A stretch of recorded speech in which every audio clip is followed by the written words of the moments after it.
Tama, pagaling muna. Bago pa lang, hindi ko pwede. Ilang months? 6 months yan. Okay, po ka. O yan, kaya mo na magsarili. O, Oo. paano? Kita mo? Tayo lang mag-isa eh. Kita nyo? Ito na yung nakarang, inaawat ko yung sarili kasi hindi ba, kasi yung ano niya, hindi makahinga. Kaya sabi ko, pahilugin na ng konti. Tapos pinitik ko na ito nung nakaraan. Kahit pa paano, nakakaupo ka na. Nakaraan, hindi. Kahit tagilid, okay na eh. Tagilid na ako eh. Very good. Ang problema kasi sa inyo, ang lapit-lapit ko lang dito. Bakit natatakot kayo? Sinisingil ko ba kayo? Hindi naman ah. Huwag kayong matakot sa akin kasi katulad yan, na-hospital pa kayo. Sasabihin ng mga taga rito, katabi-katabi lang pala ni Master Red, ba't di inayos? Yan eh. Ang problema, hindi kayo lumalapit sa akin, hindi ko kayo nakikita lahat kasi, di ba? Magulat na lang ako, may emergency ambulansya dyan, kala ko ano nangyari.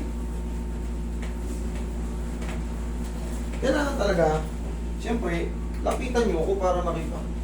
Hindi ko kayo matatanong lahat na, okay ba kayo? Oo. Kahit pa paano, relax lang. Sige, ikaw ang patagilid. Kaya mo nang magtagilid? Sige, ganda lang. Yan, malakas ka na. Yung nga eh. Unti-unti na yung makaka-recover. Ito yung dating talagang grabe. Talagang ipit kong pati hininga. Okay, lamputan mo lang katawan mo. Sige, relax ka na. Isa pa. Lamputan mo lang katawan mo. Sabi ng side. Yan, nakakalikot ka na pala eh. Yung nga eh. Ayan na. Hindi na kailangan ng emergency. Lapit ka na sa akin pag bago-bago pa. Para hindi na tayo aabot sa suktulan. Yung parang... Kaya ako, mamamatay na ako. Kaya nga eh. Kita mo yung hininga mo. Iiyak na ako eh. Nakita nga kita nung na-hospital ka eh. Relax. Tiyaya. Okay naman. Ako. Sus. Grabe. Huwag kayong mahiya sa akin, lalo kung ganyan na. Mas lalo kong manghihinayang eh.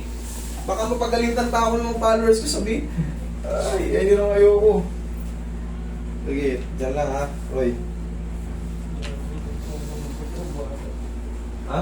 Parang ipis yung taas mo. Yan.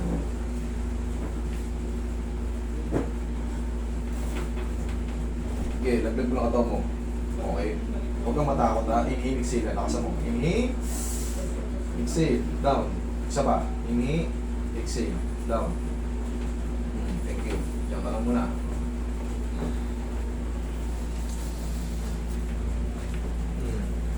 Walang masakit? Yan. Perfect na yan. Mga ilang linggo pa, yan, dire-diretso ka na, nasa tungitang ka na sa susunod yan. Isimba na ako. Yan. Sige. Okay, upo ka. 4 years old. Tapos, di ba nakakatayo ka na? Ganyan ka sa Hindi ako umaga. gumaga eh. Sige nga. Tubo ng dugo. Kasi may siya tumitigas ito. Okay lang yan. Yan, Kahit pa paano, kabila. Gaganyan ang pag-umaga eh. Yan. Upo ka. Ganito. Ganito ako. Yan. Yan! Kabila. Yan! Roy, massage mo muna. Yan, okay na yan. Pag dalawa lang. Massage mo dyan, Roy. Okay na yan. Oo. Diyan ka lang muna. Mamassage ka ni Roy. Okay na. Pwede na. Makadali na ulit ng bata yan. Ha?